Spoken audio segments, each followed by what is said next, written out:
often than not, families, communities, churches, and cultures are a lot like mine in one regard. Mental health challenges and substance abuse are shrouded in shame and secrecy.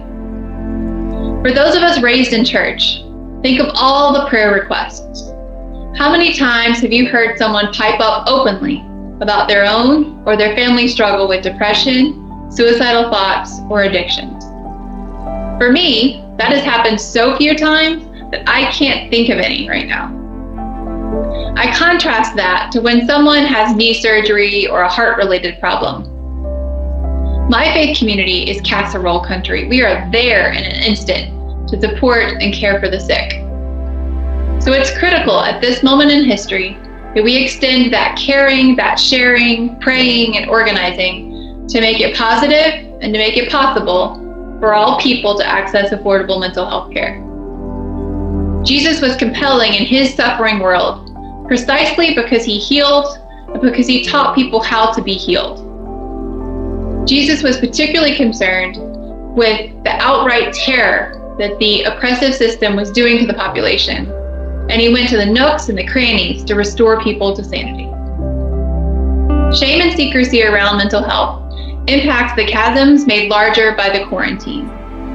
At this moment, essential workers are wearing thin, joblessness is high, seniors are isolated, families are tasked with homeschooling. All of this and more has led to a mental health crisis. Cost continues to be the single largest impediment to those seeking health care, so we must insist that insurance agencies, Medicare, and Medicaid cover mental health services delivered in accessible modalities and at affordable rates. November's vote represents a referendum on the Affordable Care Act that cut the number of uninsured individuals from 46.5 million to 27 million between 2010 and 2016. November's election is also a cultural and spiritual referendum. Will we undertake the mental health work of addressing the fears of the privileged who see what they thought as their America changing around them? And for those long oppressed in our country, will we undertake the mental health work required for anger to be a fire that propels change rather than propelling self-destruction? We're at a crossroads, so vote, organize, and challenge yourself to speak openly about your own mental health journey.